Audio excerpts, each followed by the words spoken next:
கர்த்தருக்கு ஸ்தோத்திரம். இந்த நாள் தேன்துளி நிகழ்ச்சியிலே உங்களை நான் மீண்டும் சந்திப்பதில் அதிக மகிழ்ச்சி அடைகிறேன்.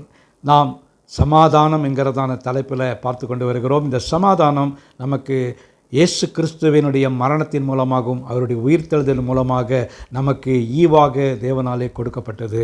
இந்த சமாதானம் இந்த உலகத்தில் அநேகருக்கு இன்றைக்கி இல்லாமல் இருந்தது. ஆண்டவராக இயேசு கிறிஸ்து பிறந்த நேரத்தில் கூட பார்ப்பீங்கன்னு சொன்னால், அந்த லூக்கா 2ஆம் அதிகாரத்தில் பார்க்கின்ற வேளையில் ஒரு பெரிய காரியத்தை, நற்செய்தியை அந்த நேரத்தில் தேவதூதன் மெய்ப்பர்களுக்கு சொல்கிறார். அவர் என்ன சொல்கிறார்? இதோ உங்களுக்கு ஒரு நற்செய்தி அறிவிக்கிறேன், மிகுந்த சமாதானத்தை உண்டு பண்ணும் நற்செய்தியை கொடுக்கிறேன், பூமியில் உள்ள மக்கள் அனைவரும் சந்தோஷப்படுவார்கள் என்று அந்த நேரத்தில் தேவதூதன் அந்த நேரத்தில் மெய்ப்பர்களுக்கு சொன்னார்.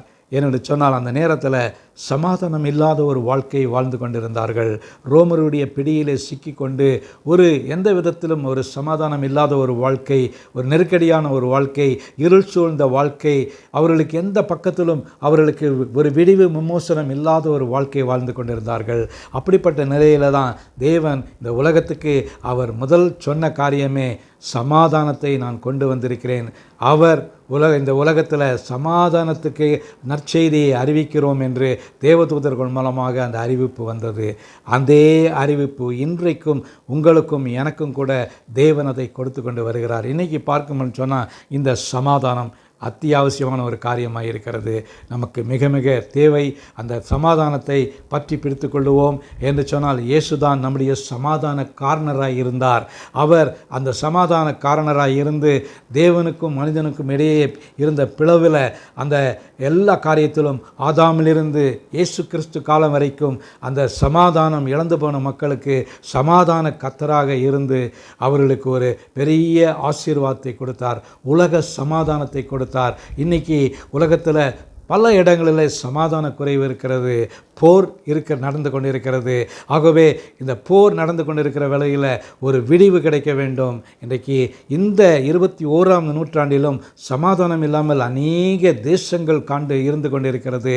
சமாதானத்துக்கான நொபேல் பரிசு கூட கொடுத்து கொண்டிருக்கிறார்கள். ஆனால் உலகத்தில் சிறந்த ஒரு தலைவராக இருந்து சுவிசேஷத்தை கொடுத்து அதன் மூலமாக உலக தரக்கூடாத தெய்வீக சமாதானத்தை கொடுத்த ஒரே ஒப்பற்ற ஒரு ஆண்டவர் நம்முடைய ஆண்டவராக இயேசு கிறிஸ்து. அவர் தலைவர் அல்ல, அவர் ஒரு மத போதகர் அல்ல, அவர்தான் இந்த உலகத்தை ரட்சிக்க வந்தவர். அவருடைய நோக்கமே சமாதானம் இல்லாமல் இருக்கிற மக்களுக்கு சமாதானத்தை கொடுக்க வந்தார்.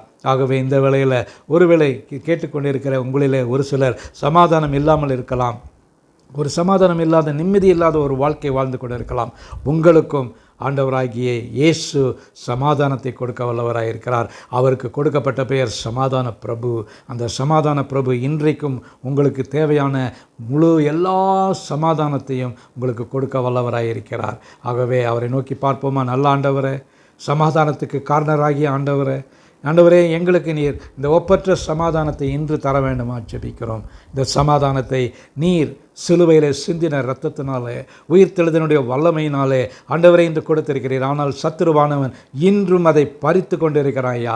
அதை ஆண்டவரே எங்களுடைய கையில் குடும்பங்களில் சமாதானத்தை எடுத்து போடுகிறான், சண்டை சச்சரவை கொண்டு வருகிறான். இவைகள் எல்லாம் மாறி போக ஆண்டவரே உம்மை நோக்கி நாங்கள் பார்க்க உதவி செய்யுங்க. எங்களை முழுவதுமாய் உம்மிடத்தில் ஒப்பு கொடுக்கவும், இந்த சமாதானத்தை பெற்றுக்கொள்ளவும் எங்களுக்கு உதவி செய்ய வேண்டுமா ஜெபிக்கிறோம். மீட்பர் இயேசுவின் நாமத்தில் ஜெபிக்கிறேன் நல்ல பிதாவே, ஆமேன், ஆமேன். கர்த்தர் உங்களை ஆசீர்வதிப்பாராக. இந்த நாள் ஒரு சமாதானம் நிறைந்த ஒரு நாளாக உங்களுக்கு அமையட்டும்.